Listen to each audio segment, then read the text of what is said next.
दोस्तों नमस्कार, स्वागत है आप सभी का आपके अपने YouTube channel my struggle academy में।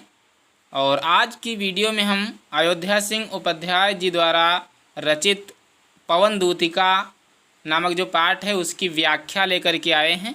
मैं आपको एक एक मीनिंग का अर्थ भी बताऊंगा, एक एक मीनिंग मैं आपको समझाने वाला हूं कि किस प्रकार से इसमें क्या बात कही गई है और किसका क्या मीनिंग, किसका क्या अर्थ होता है। तो लाइनें हैं। बैठी खिन्ना एक दिवस वे गेह में थी अकेली, आके आंसू द्रग युगल में थे धरा को भिगोते।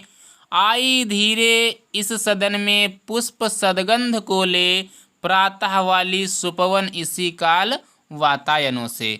बैठी खिन्ना, खिन्ना मीन्स दुखी, एक मीन्स एक, दिवस मीन्स दिन, गेह मीन्स घर में थी अकेली। एक दिन राधा घर में अकेली दुखी बैठी हुई थी। आके आंसू द्रग युगल में थे धरा को भिगोते। द्रग युगल अर्थात दोनों आँखों से क्या कर रहे थे, आंसू बह रहे थे, जो धरा को भिगोते, जो पृथ्वी को, धरा मीन्स पृथ्वी को भिगो रहे थे। उनके आंसू क्या थे, पृथ्वी को भिगो रहे थे। आई धीरे इस सदन में पुष्प सदगंध को ले। तभी क्या होता है, धीरे से उनके सदन अर्थात घर में पुष्प सदगंध, पुष्पों की सुगंध आती है। प्रातः वाली सुपवन, प्रातः अर्थात सुबह वाली, सुपवन मीन्स सुगंधित पवन, इसी काल वातायनों से, यानी कि खिड़कियों से, वातायनों मीन्स खिड़कियों से। प्रातः वाली सुपवन, क्या उनके जो वातायनों हैं खिड़कियों से सुगंधित पवन धीरे से उनके घर में आती है। इसके बाद है, संतापों को विपुल बढ़ता देख के दुखिता हो, अर्थात अपने संताप, अपने कष्ट को देख करके वो बहुत ही दुखी हो जाती हैं। जिस प्रकार से संयोग में जो हवा होती, जो पवन होती है वो अच्छी लगती है, वही वियोग में बहुत ही दुख उत्पन्न करती है। तो फिर क्या होता है, धीरे बोली सदुख उससे श्रीमती राधिकायों।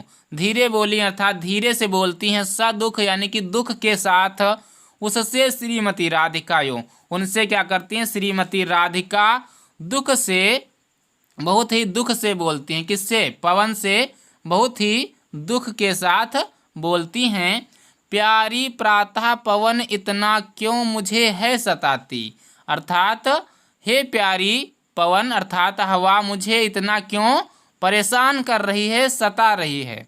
क्या तू भी है कलुषित हुई काल की क्रूरता से, क्या तू भी इसी काल की क्रूरता से, या अर्थात मेरे दुख को देख करके क्या तू भी मुझे दुख देना चाहती है। इसके बाद है,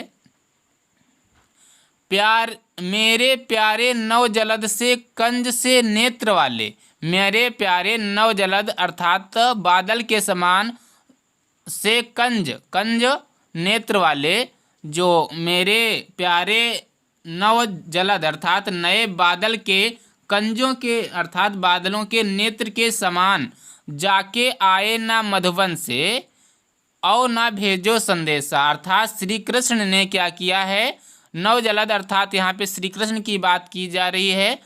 और जाके आए ना मधुबन से और न भेजा संदेशा, जो कि मधुबन से अर्थात मथुरा से अभी भी नहीं आए हैं और ना ही उन्होंने कोई संदेशा भेजा है। मैं रो रो के प्रिय विरह से बावली हो रही हूँ। मैं रो रो के अर्थात मेरा रो रो करके प्रिय विरह अर्थात कृष्ण के विरह में, कृष्ण के वियोग में, बावली अर्थात मैं पागल हो रही हूँ, श्री कृष्ण के वियोग में मैं पागल हो रही हूँ। जाके मेरी सब दुख कथा श्याम को तू सुना दे, और मेरी हे पवन तू जा करके मेरी जितनी भी दुख है, जितना भी मेरा संताप है, वो सारी कथा जा करके तुम श्याम को सुना दो, अर्थात श्री कृष्ण भगवान को सुना दो। ये कौन कह रहा है, ये राधिका कह रही हैं पवन से।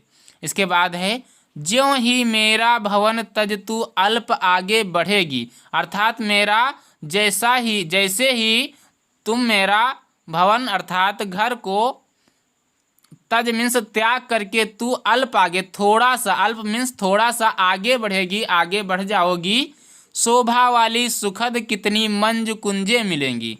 शोभा अर्थात शोभित होने वाली बहुत सारी तुमको मंज कुंजे मिलेंगी, अर्थात सुंदर पुष्प मिलेंगे।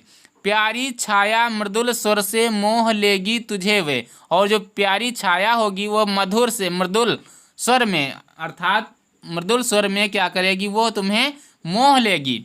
तो भी मेरा दुख लख वहाँ जाना विश्राम लेना, तब भी तुम मेरा दुख भूल करके वहाँ पर विश्राम ना कर लेना। ये पवन से राधा जी कह रही हैं, श्री राधा जी कह रही हैं।